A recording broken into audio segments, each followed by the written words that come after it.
गर्मी छुट्टी का एक प्रोजेक्ट मिला और उस प्रोजेक्ट से मिला एक ऐसा आइडिया जो अब दुर्ग में रहने वाले क्रिमिनल्स की पहचान बहुत आसानी से करेगा। 5000 क्रिमिनल्स के डाटा यहाँ पर मौजूद हैं दुर्ग पुलिस के पास में, साइबर क्राइम के पास में, और क्राइम यूनिट अब उस डाटाबेस को और आसान तरीके से उपयोग करने जा रही है। और इसके पीछे मेहनत है कुछ युवाओं की जो यहाँ पर दुर्ग में आकर अपनी इंजीनियरिंग की पढ़ाई कर रहे हैं, कंप्यूटर साइंस की पढ़ाई कर रहे हैं, फर्स्ट ईयर में है। और फर्स्ट ईयर में रह करके इन लोगों ने ऐसी प्लानिंग की कि आज दुर्ग पुलिस के लिए उनका एक ऐप, उनका जो प्लानिंग है मददगार साबित हो रहा है। कोडिंग की दुनिया है, कोडिंग के कई ऐसे नए नए तरीके आ रहे हैं, इनोवेशन आ रहे हैं, और युवा सोच है तो इनोवेशन भी इनका अलग होगा। और क्या इनोवेशन हम इनसे जानते हैं। आप ने आज जो ऐप बनाया दुर्ग पुलिस के लिए, क्या है वो और किस तरीके से सहायता मिलेगी इसमें? हमारा जो ऐप है वो फेस इनकोड्स को कंपेयर करेगा दो पर्सन्स के बीच में, और ये टोटली व्हाट्सएप पे बेस है, जो कि 5000 क्रिमिनल्स के हमने फेस इनकोड्स, उनका क्राइम, उनका नाम, उनका थाना स्टोर कर लिया है। उनके बेसिस पे हम अब किसी भी पर्सन का फेस लाते हैं हमारे सिस्टम में। व्हाट्सएप पे हमने एक नंबर, स्पेसिफिक नंबर दिया हुआ है, उस पर ID पासवर्ड के थ्रू एक्सेस करके हम जब उस नंबर को, उस फोटो को भेजते हैं तो उस फोटो में से इनकोड्स निकाल के बाकी इनकोड्स से कंपेयर करके रिजल्ट देगा कि वो क्रिमिनल है कि नहीं, और अगर वो क्रिमिनल है तो उसका डेटाबेस में क्या डेटा है वो हमें देगा। ये तो रही आपकी कोडिंग और डिज़ाइन की बात। सॉफ्टवेयर के आइडिया कहाँ से आया था? क्योंकि आप कांकेर से हैं और आपने समर वैकेशन में एक ऐसा प्रोजेक्ट लिया था जिसको आज एक बड़ा रूप दिया है।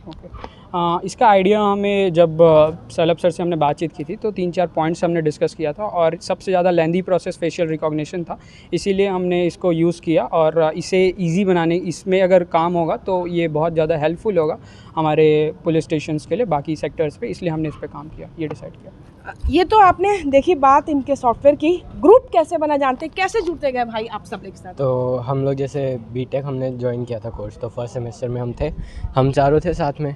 तो हमारा मतलब कोडिंग के लिए हम लोग का डिस्कशन होते रहता था, हम लोग पहले से थे इसमें, तो हम लोग ऐसे ही बात करते गए। तो फिर जैसे ही समर वैकेशन आया ना, तो हम लोग को था कि कुछ प्रोजेक्ट करना है, तो फिर इसका आइडिया आया, फिर उस पर हम सब लोग ने बैठ के चर्चा की, एक एक करके हमने बात किया, तो ऐसे हम लोग का ग्रुप बन गया।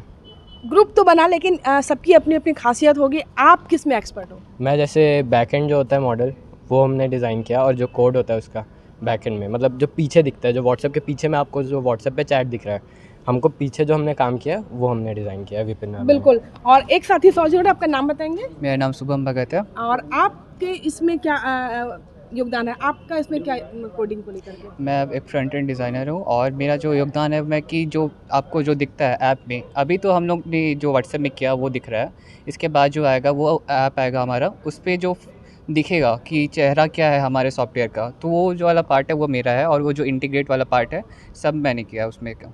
और आपका क्या सहयोग था इसमें? जी, मेरा नाम यशवर्धन सिंह है, मैं भी भिलाई 3 से हूँ। मैंने भी मतलब बैकएंड में ही वर्क किया था, जब फेशियल रिकॉग्निशन का मतलब जो सॉफ्टवेयर था उस पर, और बैकएंड में ही मेन था। कितना टाइम लग गया इस पूरे ऐप को बनाने में आप लोगों को? वही मतलब 1 महीना हम लोग को लग गया पूरा कंप्लीट बनाने में। और मेरा नाम राजा कुमार सिंह है, और मेरा काम ये है कि मतलब जैसे अलग अलग कोड्स आ गए या फिर कुछ बग आ गए, तो मतलब समझ के उसको मिला के इंटीग्रेट करना, वो मेरा काम है। जी हाँ, फर्स्ट ईयर के स्टूडेंट हैं, और देख सकते हैं आप इनका जो टैलेंट है किस तरह से निखर के आ रहा है। उस टैलेंट को दुर्ग पुलिस ने यहाँ पर उन्हें मंच दिया है, और मंच भी इस तरह कि आने वाले समय में इन्हें दुर्ग पुलिस ज़रूर याद रखेगी, क्योंकि इन्होंने दुर्ग पुलिस का काम आसान कर दिया है। क्योंकि अब रात बेरात जब भी कभी सर्चिंग के दौरान अपराधी अगर संदेही कोई नज़र आएंगे, तो दुर्ग पुलिस मात्र चंद सेकंड में उन्हें पहचान पाएगी कि यह अपराधी किस अपराध कर चुका है और कौन से अपराध में संलिप्त है, और किस तरीके से इसके सजा याफ्ता है या निगरानी शुदा है, या किस तरीके के उसके रिकॉर्ड है, सारे क्रिमिनल रिकॉर्ड उसके सामने आ जाएंगे। और कहीं ना कहीं अगर दुर्ग पुलिस का काम आसान होता है तो जल्दी से केस भी सॉल्व होते हैं। कई ऐसे केस होते हैं जिसमें CCTV फुटेज अहम भूमिका निभाता है, और वो फुटेज इसमें बहुत कारगर साबित होगा जब ये कोडिंग ऐप उनका उसमें ऐड हो जाएगा। और आज 5000 से ज़्यादा डाटा इसमें शामिल कर चुके हैं। दुर्ग पुलिस के विभिन्न थानों को जोड़ा जा चुका है। क्राइम ब्रांच की जो टीम होगी यहाँ पर साइबर यूनिट की, वो उसमें एडमिन की भूमिका निभाएगी, और उसके ज़रिए सारा कुछ यहाँ पर होगा। और एक नया प्रयोग जो है दुर्ग पुलिस ने ने भी किया है कि एक युवाओं को मौका दिया। आमतौर पर ऐसा होता नहीं है, प्रोफेशनल लोगों से बनवाया जाता है, लेकिन एक स्टूडेंट की पहल हुई है। तो ये ग्रुप काफ़ी खुश है आज, और थोड़ा सी एनर्जी भी दिखा दो भाई लोग। Hip hip. तो IBC के लिए आप देख रहे थे कोमल धनेसर की रिपोर्ट भिलाई से।